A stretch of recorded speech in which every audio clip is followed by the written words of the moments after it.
let me ask you a question. Do you ever secretly wish that I would just tell you everything to say for the rest of your life?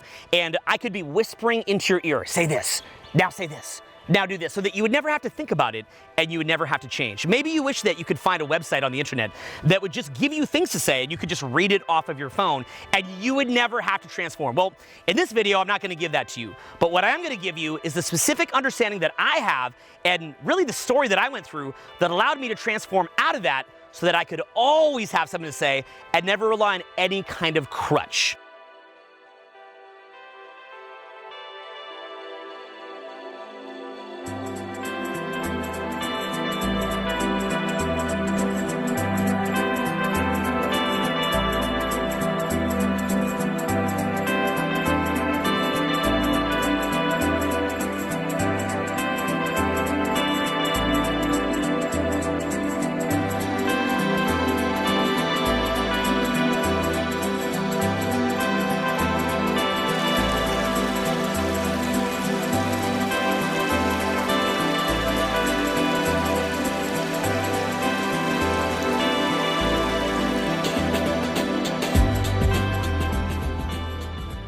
Okay, so I'm sitting here at 39 years old, and it's almost funny for me to be making a video about how to talk and talk because my biggest challenge is not to talk too much at this point in my life. You probably noticed that when I'm doing seminars and I'll overtalk the people who I'm sitting there with, and I just will make a 2-hour-long video, and really I could have said the same thing in 15 minutes. And that's sort of a funny thing because on one level, it's very cool that I can talk and talk, but on another level, it actually could be annoying. Well, how did I get to this point? Let's rewind it almost 20 years when I first started going out to meet people, and for me, coming up with something to say was almost impossible. I can remember walking up to people who I'd want to attract or network with or make friends with, and I would just shut down. I might have one little thing to say, I blurt it out, and then quickly, that would be it, I would shut down. And the solution that I thought would be perfect for me at that time was simply to go onto the internet and read out different things to say. So, for example, I might tell some funny little story. I might say, hey, let me ask your opinion on something. I have these 2 dogs, and these 2 dogs, they want to be named after 80s rock stars, so we need 80s rock star names. Then I would talk about 80s rock star names. Now, this actually did work. It got me into different conversations, but the problem with it was that once that little conversation ran out, I would freeze up and people would walk away from me. I thought that the problem was that I didn't have enough things in the can to just talk about on an ongoing basis. Now, I want you to consider how this affected my sense of self-worth, because my belief about my own value is that I'm basically this person who goes up and parrots different lines to people who I've just met, and as soon as that runs out, I have no more worth, and people run away from me. Stop and think about it. People are actively running away from me when I run out of things to say. So the first time that I ever actually tried to go off of that, I remember I walk up to somebody and I said, my name's Owen, and I just tried to shake their hands, and they started talking to me. And I could feel my knees were beginning to hit each other. It was to the point that my knees were physically doing this motion like this, and it felt like some kind of bruise inside my knees. I think I got like a bone bruise inside my knees. Now, I'd been practicing walking up and talking to people with prepared scripts for a period of time, and suddenly I realized all the progress that I'd been making was pretty much useless because I couldn't even walk up to somebody and shake their hand. Pause and think about this. I could not walk up and say, hi, my name's Owen, and not have my knee start shaking to the point that I was in pain. So huge problem there. And from that, what I realized was, in effect, I was building a castle on a faulty foundation. Because let's say that I'd memorized 20 hours in things to say, I still would not have fixed my underlying sense of self-worth, which was a huge problem. Now, fast forward, what does it look like once I fix it? I want to give you kind of a practical solution here. Basically what's happened is once I fixed it, I can walk up to somebody and say almost nothing, and in most cases, they're going to fill in the conversation. I can sit there and make a vacuum, and they're going to try to talk to me. And the reason why is because when you have a high sense of self-worth, you don't necessarily need to say a lot in order to hold attention because people feel, oh, okay, somebody of value has come to talk to me. So right off the bat, the problem is you get stuck in this weird kind of Chinese finger trap because the more success that you get with saying something that you read somewhere that somebody told you to say, then what winds up happening is that you're actually building your confidence on something totally unsustainable, right? Because you walk up, you get a bit of success, and then you walk up, you're kind of nervous, like, oh, that thing's gonna run out soon, it's gonna run out soon. You start to freak out. It's not taking you in any kind of good direction. So I want you to consider right now the Chinese finger trap of walking up and saying things that you read online, because even as you're getting success, you're basically getting a good feeling in your body that at any point could be robbed from you. And this will start to freak you out. The foundational understanding that I'm trying to impart to you is that when you have a high sense of self-worth, people will talk to you. You don't necessarily need to come up with every single thing to say. Now, the way that this will sort of bear out is that when you walk up to somebody, initially you may have the pressure of what to say. And basically what you do is you get them laughing a little bit, or you get them into you a little bit, and then from that point they're going to start contributing. But in order for them to even get to the point where they're going to start contributing, you've got to believe that if you even just walk up and say hi or something simple, you're likely to get a fairly positive response. If you don't have that underlying belief that you could talk to somebody with basic level conversation, there's something that is flawed in your inner confidence, and that should be addressed prior to anything about, you know, reading lines off the internet or having me whisper the perfect thing to say into your ear. Because I want to put in perspective, the kind of things that I say at this point are really not that sophisticated. They're pretty simplistic, and to the point that it might shock you that it's working. I mean, the kind of things that I'm saying are like just little imitations. Like I might walk by someone, they're kind of doing something funny, and I'm kind of like that, and they're like, ha. And then I just say, meet my friend. He did this just now. Like, it's really, really basic stuff. Now, you're thinking, oh, this guy's been working on his social skills for years and years. He must have this arsenal of incredible things to say. It's like this thing of nuclear bombs that he can whip out at any point. You gotta understand, it's not like that. If anything, the problem is, if what you're saying is highly sophisticated, what is that saying? It means that you care too much. If you walk up to somebody and everything you're saying is completely incredible, why do you even care that much to say all that incredible stuff? If anything, you're skewing the buyer-seller dynamic to where you're too much selling yourself. So the general mindset I'm coming from is I'm not selling myself. I'm coming from a mindset that I'm cool and I'm providing an opportunity for them to talk to me. Now, as far as still coming up with things to say though, I'm gonna give you some basic understandings here, because even though I'll say to you that you don't need it, I understand that you still want some understandings. You want to know in general what it is that you should say. So here's a couple basic understandings. The first one is an underlying belief, number one, that whatever you have to say has value purely because it comes from you. That your mindset is, whenever I talk, it is awesome. It's coming from me. When you have that mindset, look, I'm talking to you right now. We can make an argument, this isn't even a good topic. But if I believe this is a good topic, I'm gonna speak with a kind of conviction and interest in what I'm saying to where it's likely to have a lot of views on the internet. Why is that? What if I didn't believe that what I'm saying is cool? There's a lot of people that would say the same things as me. They'd say, you know, oh yeah, well this is kind of okay. That's kind of cool, right? They wouldn't have any kind of conviction in it. And because of that, nobody would listen. So again, the first understanding is whatever you say has value purely because it comes from you. You almost want to think of it like a child movie star mentality, right? A child movie star who's never had any negative social feedback in their life. Everything they say, people are like, oh, that's awesome. Imagine if you were, say, Justin Bieber, and your entire life, everything that you said was viewed as completely awesome. That's the kind of mindset that you want to have. You don't want to be questioning yourself. Now, number two is whatever you have to say is interesting because it's your perspective. This is a little bit of a twist on the first one, isn't it? It's your perspective. And here's why I'd say that. Every human being in the world is unique. They have their own kind of inner style, their own inner vibe, their own inner perspective. Everybody's reticular activation system, their selective focus, is going to focus on different things. So you've got an energy in your body that's unique. It's like a unique snowflake energy signature that is you. You have a unique set of life experiences that have shaped you. You have a unique selective focus of what you're seeing. And when you're sharing your perspective, the frame that you're coming from is not only is whatever I have to say have value purely because it came from me, because I'm like a child movie star, but in addition to that, the mindset is I have a unique set of life experiences that I'm here to share.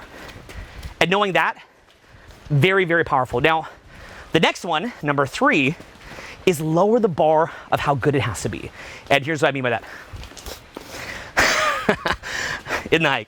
So, most people think it has to be so great. And you're probably only gonna feel enthusiastic when what you have to say is totally amazing. It's this weird habit that you have. Oh, if what I have to say is amazing, then I can feel enthusiastic. What I'm saying to you is lower the bar. Look, if I'm gonna look at, say, this leaf right here, I'm gonna mean to pull a leaf. I think there's enough here. I'm gonna look at this leaf. This leaf, I'm gonna speak about it with a certain conviction. I'm gonna tear it with interest. I'm gonna make it move around.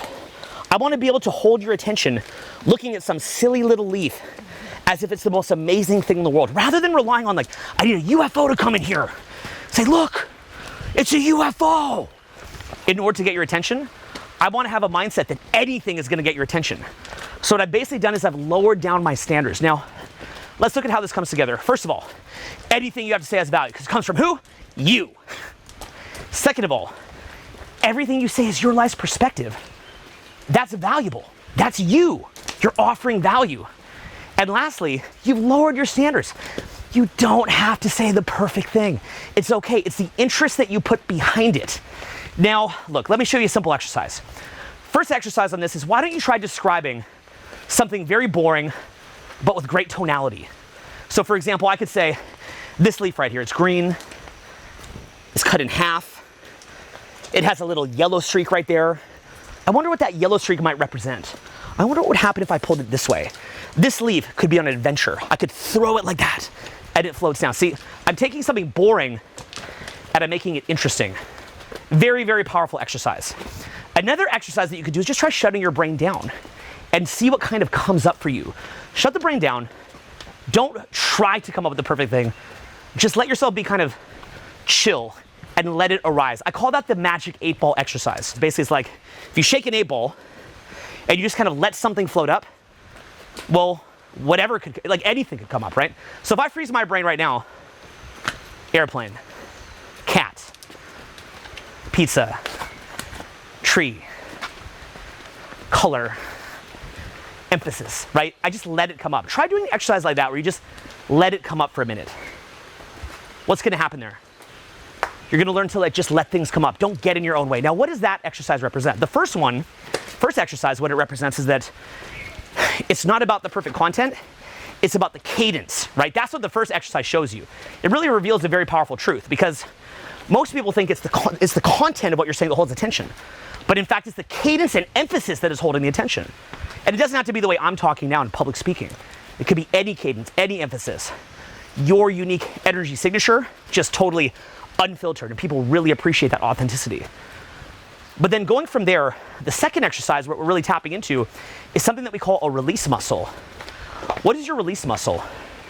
A release muscle is not what you're trying to do now, which is your control muscle, right? So you're trying to control everything. I'm gonna control this. I'm gonna come up with the perfect thing to say. Forget about that. You have this entirely other muscle that you're not aware of, and that muscle is called your release muscle. What does that mean? Well, when you stop trying so hard, what winds up happening is things will just come to you. Now, I know that sounds totally crazy, but really what's happening to you is you're going out, you're talking to somebody who you want to meet, make friends with, someone who you're attracted to or want to date, and what happens is you clam up, like, oh, I like this person, and you clam up. And so, in the process of clamming up, your brain actually shuts down. Ironically, the more that you would want to meet somebody, the more likely it is that your brain is going to shut down. And the less that you care, the more talkative you are.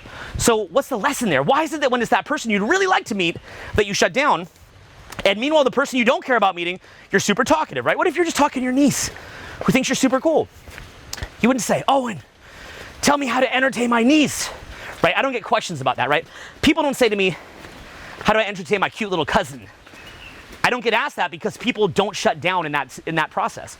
They shut down when it's that really high status person they want to network with. It's that really attractive person they want to meet and get a date with. That's where they're shutting down, not, your cool little cousin. So recognize what's going on there, which is that when it's somebody you really want to meet, you're proactively shutting down. And you've got to change that. You've got to loosen up.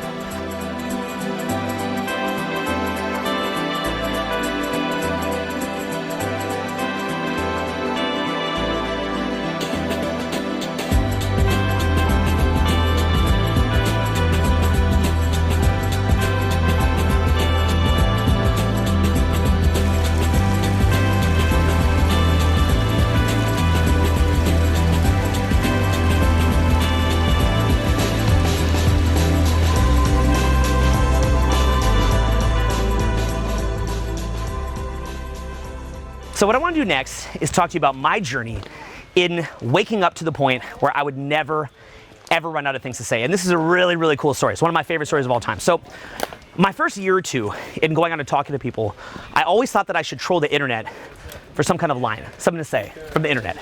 And when the internet would tell me that it's good, I would have a lot of confidence on it because I read it on the internet. You know, a teacher told me to say it. And if a teacher told me to say it, it must be really good, right? So I'd walk up with confidence because my teacher told me to say it. Very cool. But one day I'm out, and a bunch of people were being really, really nice to me. And I was with a really, really good friend, and we were just joking around with everybody. And for the first time in years, I just started joking around freely to the point where I had no stress at all. It was crazy. And I felt this kind of euphoria happening in my brain. A very weird feeling. It was almost like I stopped thinking, and I felt this kind of light buzz. And I just started smiling. I just started laughing. I was talking to everybody, and it was like, I'm talking to one person, I'm talking to another person. I was off the script. It's like I'm flying. It was crazy. Just kind of flying around. Everybody's coming in. I'm merging groups together. I'll talk to this person, talk to that person. Endless jokes. It's crazy, right? And it was like magic was happening. I'd never felt that way in my entire life. So by the end of it, I was like, I don't need to be told what to say. This is crazy. Why don't I need to be told what to say? I wasn't told what to say, and this was the best night of my life. This was the night that I got addicted on going out. I didn't know what this feeling was, but that dark cloud of depression and low self-esteem that I dealt with my entire life was instantly lifted. Now, what I noticed was, and this was around 2002, 2003, I would get this feeling maybe once every month or two. And the rest of the next month or two were very, very difficult. I'd go out, almost nobody wanted to talk to me. Because I always work on my social skills, always go out and talk to people. But about once every couple months, I'd get this crazy high, stop thinking, I'd be flowing, every joke was hilarious, I had stories for days, couldn't run out of things to say. So addictive. Who wouldn't be addicted to that kind of feeling? Everybody would love that kind of feeling. So this for me, it was like absolute magic. And I knew that I was fully hooked and I could never stop. I had to keep going until I figured out what the root of this was. But I didn't know what it was. Well, guess what? Over time, this feeling became more and more common. It would happen more and more often. And maybe I could get to the point where one day a week, I'd have this magic feeling where I'd never run out of things to say. And then later, maybe it was 2 days a week. Maybe I eventually got to 3 days a week. And the main reason, honestly, that I kept going out and working on my social skills, approaching people, trying to create chemistry, trying to network, make friends, my obsession was purely, as funny as it sounds, just this feeling. Nothing else. I mean, of course, to, go home with somebody or have some wild, kinky adventure, of course that's fun. But for me, it was that crazy feeling that I wasn't depressed anymore. I wasn't weird anymore. I wasn't somebody with a problem anymore. I didn't have this heavy weight on me anymore. I felt free. Here's what it was. Over time, it took me time to figure this out. The basic pattern was this. What happened was, whenever I'd walk up and the first 5 or 6 people would be very friendly, my unconscious mind would say, this environment is safe, okay?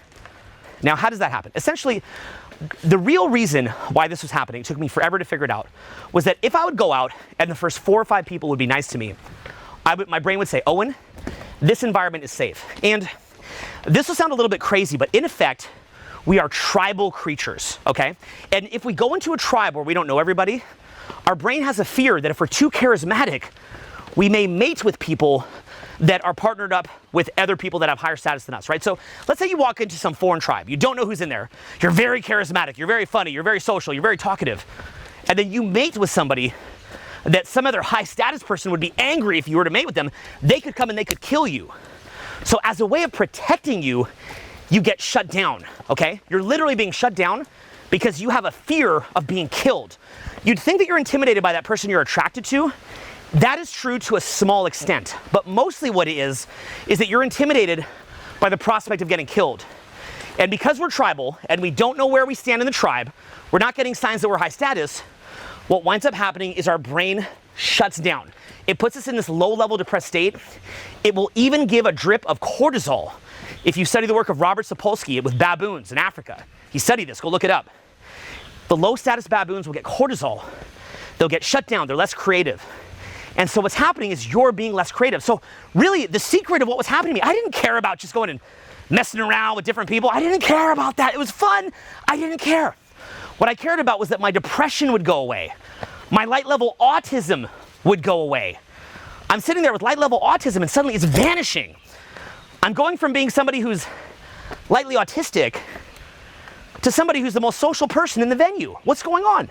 I'm smiling, I'm laughing. Of course I've got to know what's going on. How could you stop at that point? You've got to go on. It was that winner effect. There's a book. You can read it. Read Robert Sapolsky about the baboons. He's a professor from Berkeley. But also, read the book, The Winner Effect. When you feel like you're winning, you feel safe. And when you feel safe, your brain actually lights up. You get more serotonin, more dopamine, more neurotransmitters.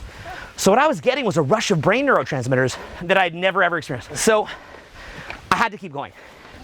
Now, when you think about that, what was happening to me was it was about, just by random odds, maybe one night a week or 2 nights a week, where the first 5 or 6 people were nice to me, and then my brain kicked in and said, oh dude, you're safe. You can kick in your winner effect. That's what was going on. That was what the statistical anomaly was. So one way that you can learn how to beat that is, get 4 or 5 people in a row to be nice to you. And then you start to perk up. It's really fun, right? Sounds ideal. But the problem is you're still dependent on other people. And that makes you have this reaching energy. This reaching energy of be nice to me. Give me my winner effect. Give me the validation that I need for my brain neurotransmitters to kick in. I need it. I need. This feature of human nature, in my opinion, is at least part, not all, but at least part of why dictators just go on some crazy rampage. They get brain neurochemistry out of it. They get addicted on it like cocaine. It's nuts. So it causes all these crazy problems. And it's causing problems in your life. I mean, it's probably made a mess out of your life. It makes you very, very needed for validation, because you're basically, if you get that validation, you become funnier, you become happier, you become loose, you have things to say, right? So notice what's going on here is, why do you think I don't like to teach people line for line what to say? And I give some examples. I mean, I've actually given plenty, but at least I don't emphasize it. Why am I not emphasizing it? Because I don't want to put you down this weird path where you don't solve the bigger issue. You've got to solve your inner confidence issues. So here's what I learned. We will basically be reliant on the following things to get the winner effect. One is positive social feedback. So if you get a ton of positive social feedback, you're going to just get this crazy winner effect. And your brain's going to kick in. You're going to have a ton of stuff to say. The other is if you feel that you're meeting up to society's standards. Look at how consumer culture completely messes this up. It's so crazy. It messes it up because you're being exposed to different advertising. And in that advertising, what it's saying is, you're not good enough. So imagine that you look at a magazine and it has a certain societal ideal, maybe a certain body type, maybe a certain square cut jaw. If you're a woman, it could be being super skinny to the point of being unhealthy and lanky. And you look at that magazine cover and you say, oh, that's what it means when you're winning. That's how you get acceptance. You look like that. So what winds up happening is that you don't measure up in any way, and your winner effect shuts down. So think about that. The fact that you're looking at these different magazines and different media is making it where you can't talk and talk. Or you need to go buy clothing. You need to go get a perfect haircut. Look, imagine right now, you had a perfect haircut, you had brand new clothing, maybe you got in your best shape, you'd think, oh, you'd be more attractive. Well, that wouldn't be wrong, right? I'm not saying that's wrong. People ask me about that, like, are you saying that's wrong? No, I'm not. But what I want to boil it down to is, what is it that you're really trying to get? I think what you're trying to get is that winner effect. Be honest. If you're super rich right now, had all the best clothes, everything perfect, could you come up with these perfect things to say all the time? And I think you could. I think that right now, if I had it where it was your party, best clothes, all the money that you want, I think if I gave all that to you, literally, you would have no problem coming up with stuff to say. So what you're craving is to reach society's standards in order to come up with the perfect thing to say, right? You're thinking that you're trying to reach society's standard. You think you're trying to reach society's standards because it will make you more attractive. If I had this shirt or look, I'd be more attractive. Yeah, but right now you can't even talk. If you don't have those things, you can't even talk. So of course you're craving those things. It's obvious. You're craving for your brain to turn on. You're craving for that feeling. Well, how do you get around it? The way around it is you have to cultivate a sense of internal value. So that shift of cultivating an internal sense of value is everything. It is everything. Everything you do should be trying to avoid being dependent on certain crutches that are making it where you're always needy. Don't buy into the societal hype. Look, I understand that certain features exist for a reason, okay? I get that. I'm not trying to get in some debate that some rich jack guy is not more attractive than a fat broke guy. But I'm telling you that I'm not in good shape right now, and socially and dating wise, I'm getting the best results of my life. And the reason why is because when I walk up to people, I have endless things to say. I'm super talkative. I'm very, very funny, very, very witty, because my brain's switched on. Simple. That's the reason. That's why my dating life is easier than ever. So should I go make more cash than I have now? Should I get more cool clothes than I have now? Look, I guess that could be cool, right? It's cool, but ultimately, I've got to be cultivating that inner sense of self-worth. And when I do that, I'm gonna have virtually unlimited numbers of things to say. It's unlimited if I do that. So that's really the journey, and we did this on a journey that I want to see for you, which is basically, I want you to stop trying to live up to other people's standards, and what I want you to do instead is I want you to take that journey of living up to your own standards. And in doing so, you will come up with unlimited things to say. This will be the easiest thing in the world for you because your brain switched on. You've seen me do this in seminars that I do, where I walk in there with nothing prepared. I don't know what I'm going to talk about. And I rant and I rave, and there's stories and there's jokes, and it's easy. You've seen it if you watch videos of me going out. I'm just talking, having fun. It's easy. But again, what I don't want to do is make it where you get to stay in this low sense of self-worth. You're chasing around society's standards like a little chicken with your head cut off. And instead what I want to do is ground you in the present and get it to a point where that internal value switches on your winner effect. You feel good. You're able to walk through an environment where there's a lot of people talk, not shut down. People are actually looking at you, want to hear what you have to say because you are grounded in yourself. Doing that will make it where you can talk and talk. And so look, in this video, we've covered a lot of different practical tips. We've given you methods of doing it, little exercises, meta-level understandings. But I hope that what's really inspired you is the story of how I was able to go from shutting down and being depressed all the time, walking through life miserable, and getting to the point where instead of being miserable, I feel happy, I feel free, my brain is shut on, I'm able to talk and talk. And last point is this: how do you think this affects business, creating products, product ideas, entrepreneurship, making connections, making quick decisions? When your brain is switched on, it is everything. So that being the case, realize that this goes way beyond even for you to be able to talk to people or network or make friends or date. This is about your life, your creative legacy, and ultimately a potential that is your birthright. The ability to talk and talk is a reflection and extension of the ability to think, the ability to let it come to you. This is your birthright. I want you to wake up and claim it. And that being the case, I hope this has been a powerful tutorial on how to talk and talk. And I'll talk to you soon. Peace.